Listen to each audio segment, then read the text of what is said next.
Gloire à Dieu. Vous m'entendez comme ça? Vous n'avez pas besoin de prendre le micro à la main? C'est bon? Oui, non, mais vous, oui, mais ceux du Zoom. J'aimerais prendre avec vous, s'il vous plaît, dans l'évangile de Matthieu, au chapitre 4 et au verset 17.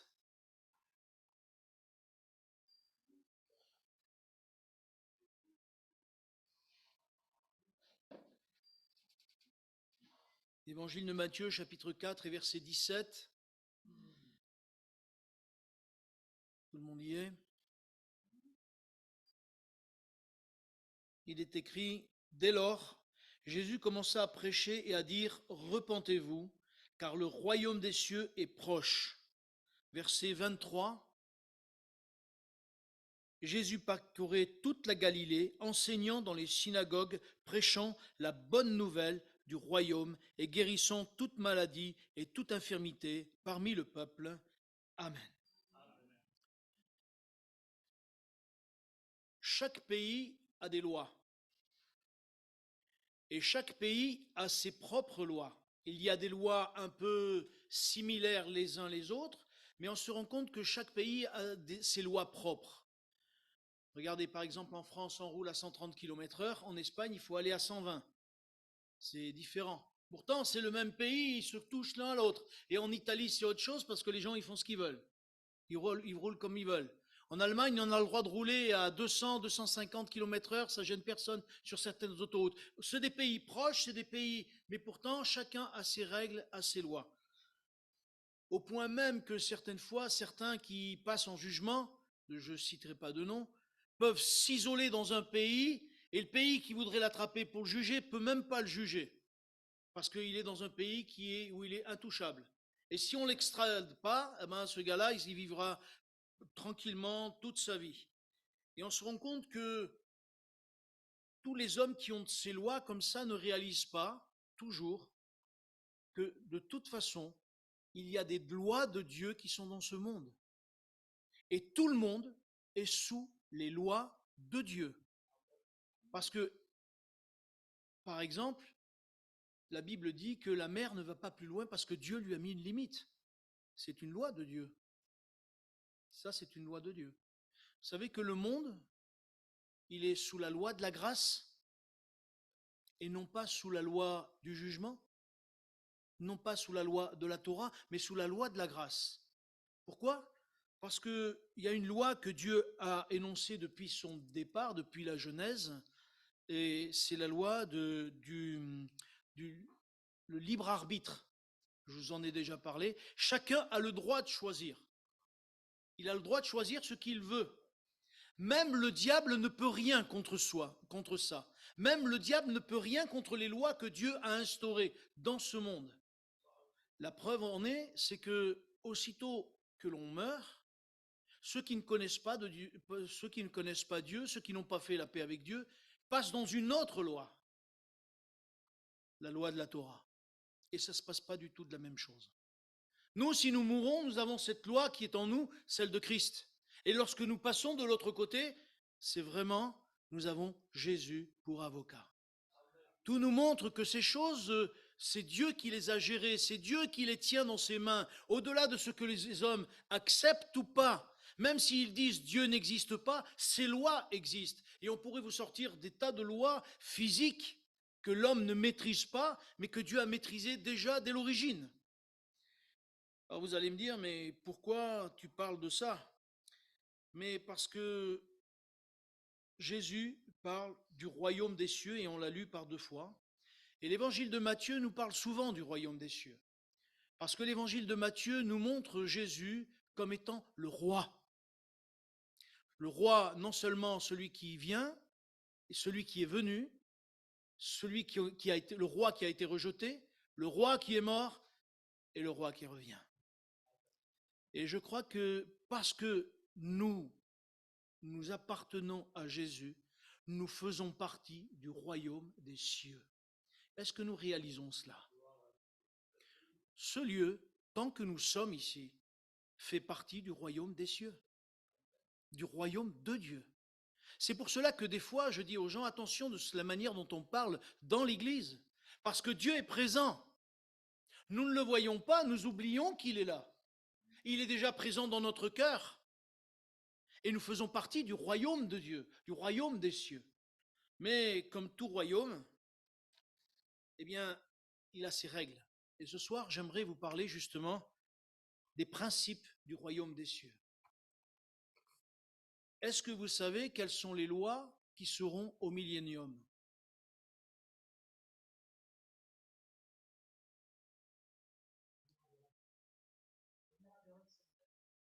Pas que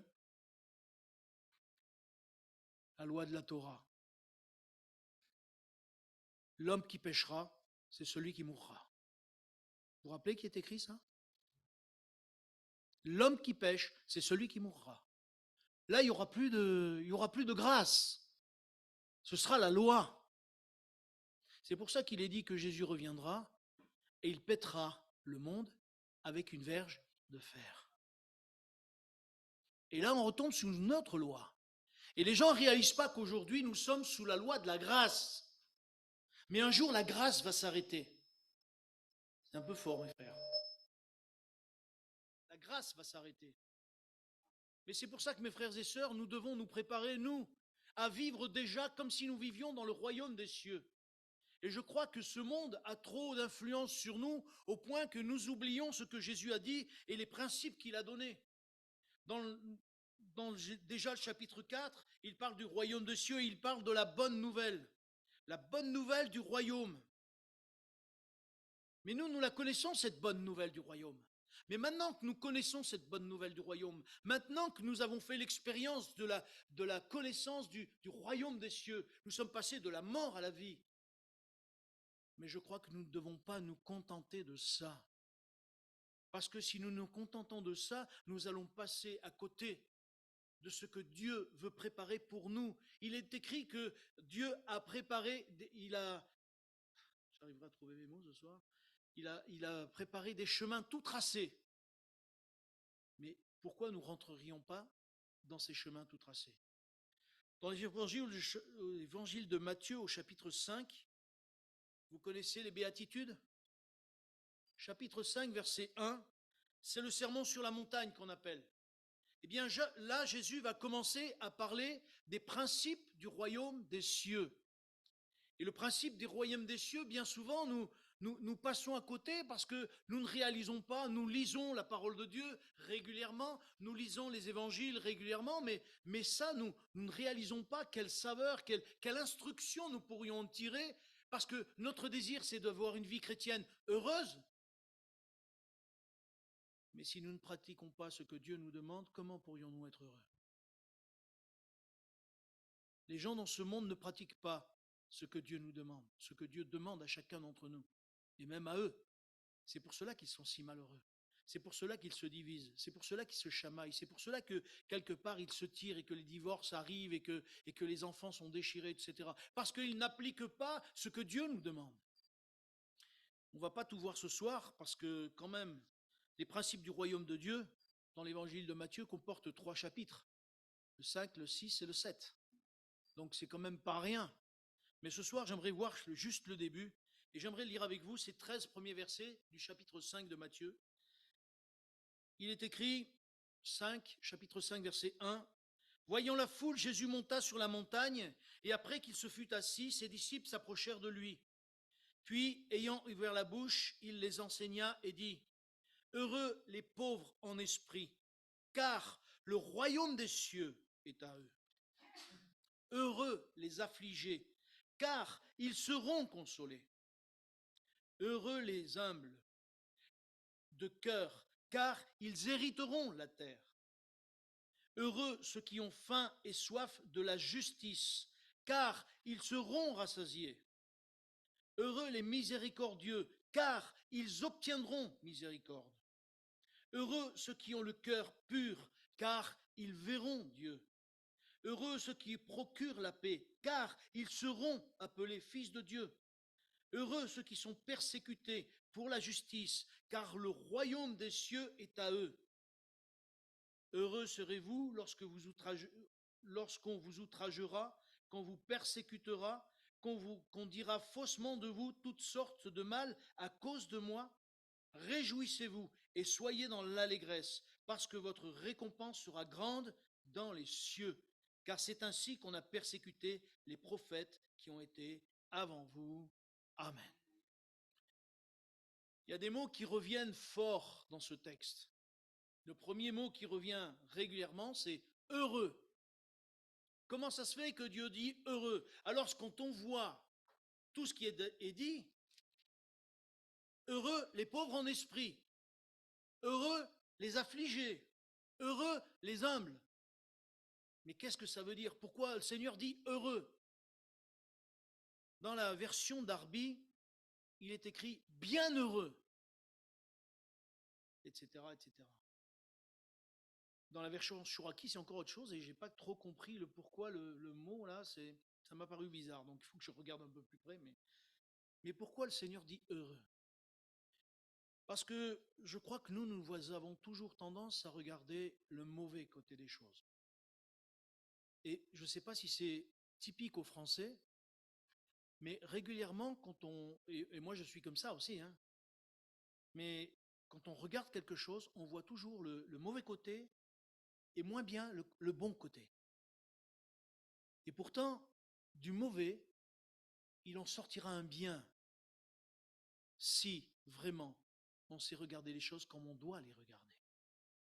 Et Jésus, je crois que dans ce moment-là, veut montrer aux personnes qui l'écoutent que dans le royaume des cieux, même s'il y en a des problèmes, même si on a des difficultés, et ça ne manquera pas, parce que tout le texte nous montre que les gens passent par des persécutions, par des difficultés, par des afflictions, mais le Seigneur dit, mais lève la tête, heureux est celui qui vit ça. Mais comment ça, heureux? Oui, mais parce que Emmanuel est avec nous. Qui c'est Emmanuel?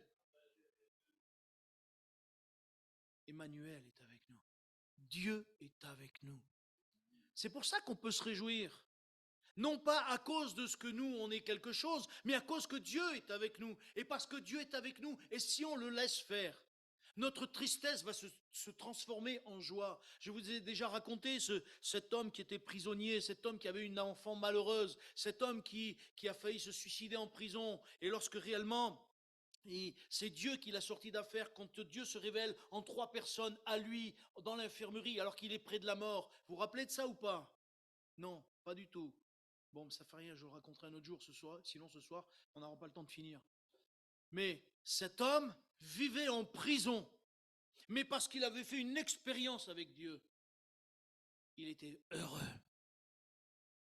Et quand on a voulu le mettre de prison, il disait non, je ne veux pas sortir, je veux être là, je veux rester là, parce qu'il témoignait aux prisonniers. Et dans son cœur, il avait de la joie. Et non seulement il témoignait aux prisonniers, mais les gens qui le prenaient pour un fou, le directeur de la prison, les prisonniers qu'on avait mis dans sa cellule avec lui pour qu'il soit provoqué. Et lui, tous les jours, il se mettait à genoux. Au bout de 3 mois, ils étaient 16 dans l'ensemble de sa cellule, merci, et dans sa cellule. Et au bout de 3 mois, ils étaient 12 à genoux. Et lui, il disait non, mais je veux travailler là. Il était heureux. Parce que ce n'est pas les circonstances qui vont enlever la joie que nous avons d'appartenir à Jésus. C'est Jésus qui va remplir et qui va combler nos cœurs. Et je crois que ça, c'est un principe du royaume de Dieu. Heureux. Ma sœur, tu passes par les difficultés? Sois heureuse, Jésus est avec toi, il va t'en sortir. Mon frère, tu te poses des questions, tu ne sais pas où c'est que tu en es, tu te dis, mais où c'est qu'on va aller? Mais le Seigneur est avec toi, il a dit qu'il ne te lâcherait pas la main. Tu crois qu'il va te lâcher maintenant? Non. C'est pour ça que le Seigneur veut nous montrer autre chose que ce que nous voyons. Tu vois le mauvais côté des choses. Et si tu demandais au Seigneur quel est le bon côté des choses? Quel est le bon côté des choses? Peut-être que ta foi va grandir et peut-être que le Seigneur va faire ce qui est arrivé à cette famille qui me racontait, une famille italienne qui me racontait cela. Un jour, c'était des gens qui n'avaient pas beaucoup d'argent. Et puis un jour, il y a plein de gens qui sont venus chez eux.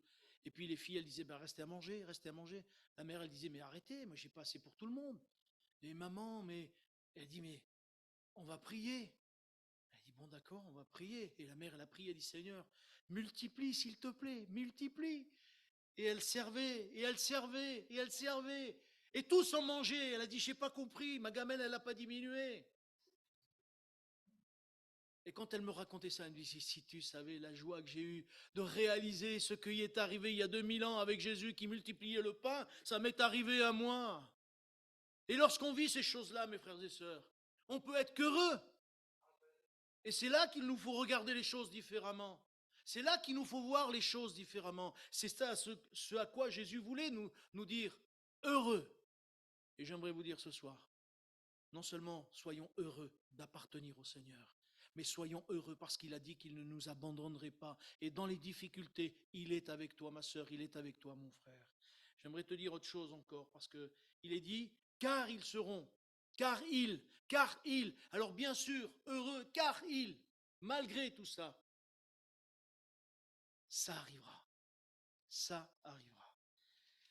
En reprenant un peu le texte, il est dit, heureux les pauvres en esprit, car le royaume de cieux est à eux. Qu'est-ce que ça veut dire, les pauvres en esprit? Alors, il y en a qui pourraient dire les simplés. Non, moi je ne crois pas, non. Mais certains textes disent, par exemple, Darby a une autre traduction.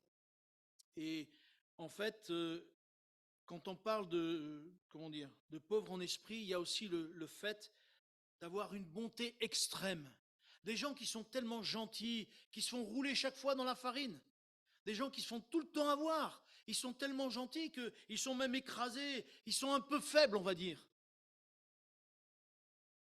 Eh bien, le Seigneur est pour eux aussi. Et il dit, heureux les pauvres en esprit, car le royaume des cieux est à eux. Il y a toujours ce texte qui m'a surpris, parce que, vous savez, à un moment donné, Jésus va dire à des personnes, au moment du jugement, l'Église n'est déjà pas là, mais c'est au moment du jugement. Jésus ne juge pas l'Église, il juge les hommes. Et lorsque certains viennent vers Jésus, et Jésus leur dit, mais venez de mon côté droit parce que j'ai eu faim, vous m'avez donné à manger. J'ai eu soif et vous m'avez donné à boire. Mais ce n'est pas des chrétiens qui disent ça. C'est à des gens du monde qui n'ont pas connu l'Évangile. Mais le fait est, c'est que dans leur cœur, ils avaient leur conscience qui leur parlait. Il y avait quelque chose dans leur cœur. Vous savez, lorsqu'on va paraître devant Dieu, la Bible dit que ceux qui veulent vivre selon la loi seront jugés selon la loi. Et ceux qui ne veulent pas vivre selon la loi seront jugés sans la loi. Eh bien, là aussi, Dieu sait être juste. Et je crois qu'il y a des gens qui sont prédisposés à... Et ça nous échappe. Je reconnais que ça m'échappe moi aussi parce que je me suis dit toujours, mais Seigneur, tu vas sauver d'abord ceux qui t'ont accepté, ceux qui ont vraiment, qui ont accepté Jésus comme leur sauveur. Pourtant, dans ce texte-là, vous le retrouvez dans la parole, je n'ai pas pensé à le noter, mais vous le retrouvez dans la parole, ce jugement-là se fait sur des gens qui n'ont pas connu l'Évangile. Et on peut dire qu'avant Jésus, est-ce que les gens ont connu l'Évangile? Non. Est-ce qu'en Amazonie, quand Jésus était là, et ils ont connu l'Évangile? Est-ce qu'en Russie ou chez comment on appelle, les Inuits, ceux du pôle Nord là-bas, les... Non. À quoi Jésus va les juger, dites-moi? À ce qu'il y avait dans leur cœur. Dieu est juste. Dieu est juste. Et lorsque Dieu dit, heureux les pauvres en esprit, car le royaume des cieux est à eux, c'est quelque part que le Seigneur est en train de dire, heureux ceux qui ont une bonté extrême. Et moi, je crois qu'il en existe des gens comme ça. Ils sont gentils, et tout le temps, ils se font avoir parce qu'ils veulent aider tout le monde. Et après, ils se disent, mais encore, je me suis fait rouler, mais comment ça se fait? Je me suis fait avoir. Et j'en ai connu des comme ça. Mais Dieu le sait, et Dieu le voit. Mais voyez-vous, le royaume des cieux, il est pour eux aussi. Il est pour eux. Dieu sait être juste. Il est dit après, heureux les affligés, car ils seront consolés. Mes frères et sœurs, des affligés, il y en a dans ce monde. Des gens qui passent par la misère, des gens qui passent par des difficultés, des gens qui, justement, ne savent pas vers qui se tourner. Et Jésus dit, heureux les affligés, car ils seront consolés. Et moi, je me dis, peut-être que nous passons nous-mêmes par l'affliction. mais la consolation est pour toi. La consolation, Dieu veut te la donner. Et ça, voyez-vous, c'est un principe du royaume de Dieu. Pourquoi Jésus énumère cela? Parce qu'on pourrait prendre chacun d'eux, mais j'aimerais relever quelque chose quand même. Jésus énumère les principes du royaume de Dieu. Je disais tout à l'heure que l'Église fait partie du royaume de Dieu et des cieux. Oui ou non? Voilà ce qu'on doit trouver dans l'Église. De la consolation pour les affligés. De la paix pour ceux qui n'en ont pas. Comme j'aime à le dire, l'Église, c'est un hôpital, mes frères et sœurs. Mais il faut que nous soyons prêts à recevoir toutes ces personnes qui sont dans les difficultés, qui sont des gens débonnaires qu'on appelle, des gens qui sont très, très bons, très gentils. Il faut savoir les recevoir pour qu'ils puissent connaître Jésus-Christ. Il faut que nous, on soit capables de mettre ces principes dans nos cœurs déjà. Parce que si ces principes qui sont là ne sont pas dans nos cœurs, comment pourrions-nous recevoir tous ceux qui se perdent autour de nous, tous ceux qui ont besoin de Jésus, tous ceux qui se méfient de tout le monde, tous ceux qui montrent, qui pensent que les religions, c'est mauvais. Parce qu'on leur a dit la religion, c'est mauvais. Et c'est vrai que la religion, c'est mauvais. La religion, c'est mauvais. Mais nous ne sommes pas une religion. Nous avons foi en Jésus-Christ. Et parce que nous avons foi en Jésus-Christ, il faut que les principes de Dieu soient dans nos cœurs, afin que nous puissions recevoir les humbles de cœur, que nous puissions recevoir ceux qui ont faim et soif de justice, mais que nous soyons justes. Est-ce que vous croyez qu'on est toujours juste? Souvent, nous basons la justice par rapport à notre intérêt, alors que la justice, ce n'est pas notre intérêt. La justice, elle doit être équilibrée. Et même si je perds, pourvu que je sois juste. Parce que vous savez, si je ne suis pas juste et que je veux sortir parce que je veux moi avoir raison, lorsque je passerai devant le Père, qu'est-ce qui va se passer? Il va me dire, c'est ça ta justice? Moi, j'ai été juste avec toi. Et toi, tu n'as pas été juste. Pour rappeler, c'est... Pardon? Non, pas ce verset, mais cette parabole. Cette parabole de cet homme qui... Le maître vient et lui dit, tu me dois tant. Il dit, pardonne-moi, pardonne-moi, pardonne-moi. Et le maître dit, c'est bon, je te pardonne. Et lui, il voit son inférieur, il dit, oh, tu me dois tant. Il dit, oh, pardonne-moi, je te paierai, mais pas tout de suite. Il dit, non, non, non, non, c'est maintenant que tu vas en prison. Et il met en prison. Et pourtant, il devait moins que ce que lui devait au maître. Où est la justice? Et le maître, quand il l'a pris, il a dit quoi? Moi, je t'ai fait grâce, et toi, tu n'as pas su faire grâce, alors maintenant, tu vas aller en prison. Je crois que mes frères et sœurs, ça, nous devons avoir cette justice dans le cœur aussi. Et je vais bientôt m'arrêter parce qu'il est l'heure. Heureux les miséricordieux, car ils obtiendront miséricorde. Je crois que c'est dans l'évangile de Jean où il est dit qu'il n'y a pas de miséricorde pour qui ne fait pas miséricorde. C'est écrit. Il n'y a pas de miséricorde pour qui ne fait pas miséricorde. Lorsque j'ai lu ce texte, je me suis dit, Seigneur, combien nous devons faire miséricorde, parce que là-haut, sinon, tu ne feras pas miséricorde. Nous vivons avec nos règles ici-bas et nous oublions qu'il y a des règles de Dieu. Il y a des règles selon Dieu. Et les règles de Dieu, elles sont pour l'éternité. Jésus disait, pas un seul iota de la loi ne disparaîtra. Et que ces paroles non plus ne disparaîtront pas. Mes frères et sœurs, nous devons faire attention à ce que véritablement nous puissions prendre les principes de Dieu pour des principes qui nous devons appliquer à nos vies. Alors je sais ce que vous allez me dire. C'est pas facile. Non, c'est pas facile. Et je le sais bien que c'est pas facile. Je sais bien que chaque temps que nous serons sur cette terre, nous aurons des difficultés pour appliquer, pour mettre en pratique la parole de Dieu. Nous aurons des difficultés parce que nous sommes charnels, parce que le péché est bien souvent plus fort que nous. Notre nature, elle a vite fait de revenir, sortir de ces gonds, si je puis dire, et faire le mal que nous ne voulions pas faire.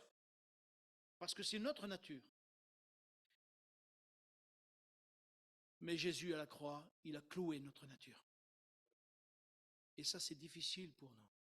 C'est difficile pour nous d'accepter ces choses-là et nous devons demander, Seigneur, aide-moi à ce que ma vieille nature, elle soit vraiment dans les eaux du baptême et qu'elle y reste au fond et que moi je sois vraiment cette nouvelle créature. Mais vous savez, c'est pas facile pour nous, mais c'était pas facile pour les disciples. Il me vient à l'esprit dans l'évangile de Jean, chapitre 6, quand Jésus a dit, celui qui ne boit mon sang et qui prend ma chair, certains ont dit, cette parole est dure, qui peut? Et de 70, ils ne se retrouvaient que 12. Parce que quelque part, ils n'ont pas voulu suivre les règles du Seigneur, les règles que le Seigneur a données.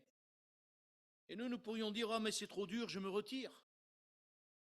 Pourtant, je crois que ce n'est pas ce que le Seigneur veut. Je crois que ce que le Seigneur veut, c'est que nous puissions dire et crier à lui, Seigneur, change-moi. Seigneur, change-moi. Mais pour changer et pour que le Seigneur nous exauce, il faut vouloir changer. Parce que tout à l'heure, je parlais de libre arbitre. Si nous ne voulons pas changer, si nous disons Seigneur, change-moi, mais comme on dirait, t'as pas un peu de sel? Eh ben, Seigneur ne nous changera pas. Il faut vraiment que ce soit une prise de conscience profonde en nous, qu'il nous fasse crier à Dieu, Seigneur, change-moi, je veux te ressembler, je veux vraiment appliquer tes principes dans mon cœur pour que je fasse partie entièrement du royaume de Dieu. Je ne peux pas faire moitié seulement du royaume de Dieu. Si je veux faire partie intégrante du royaume de Dieu, il faut que ces principes, je puisse les appliquer à ma vie. Il est dit à un moment donné, heureux ceux qui procurent la paix. Et qu'est-ce qu'il est dit après derrière?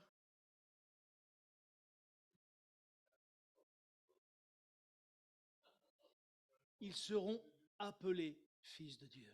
Merci Babacan. Heureux ceux qui procurent la paix, car ils seront appelés fils de Dieu. Vous vous rendez compte? Vous vous rendez compte ce que ça veut dire? Mais pourquoi il est dit heureux ceux qui procurent la paix? Parce qu'ils seront appelés fils de Dieu. Parce que Jésus est le prince de la paix. Et parce qu'il est le prince de la paix, nous-mêmes, on doit faire comme il l'a fait. Procurer la paix partout où nous passons. On peut prier, s'il vous plaît. Seigneur, merci encore pour ta parole. Elle nous enseigne et pardonne-nous, pardonne-moi de ne pas toujours être à la hauteur. Et je te prie vraiment d'appliquer tes principes dans mon cœur et dans le cœur de mes frères et sœurs et de tous ceux qui veulent appliquer ces principes. Seigneur, nous sommes bien faibles dans notre nature et ce monde vient souvent envahir nos pensées, nos cœurs. Mais s'il te plaît, viens souffler sur nos vies. Nous voulons vraiment dans ce monde briller. Tu as dit que nous sommes la lumière du monde et le sel de la terre. Viens nous aider à briller de ta lumière. Viens nous aider à être ce sel de la terre pour avoir de la saveur dans ce monde, pour que le monde puisse voir que tu es au milieu de nous et que nous sommes nous-mêmes dans le royaume des cieux. Seigneur, je te le demande dans le nom de Jésus. Et je te dis merci de bénir mes frères et sœurs, ceux qui sont ici, mais ceux qui sont sur Zoom. Tu bénis l'église de Vienne, tu bénis l'église de Givors, tu les bénis l'église de Saint-Chamond, et tu nous aides à appliquer ces choses, Seigneur. Merci dans le nom de Jésus. Amen.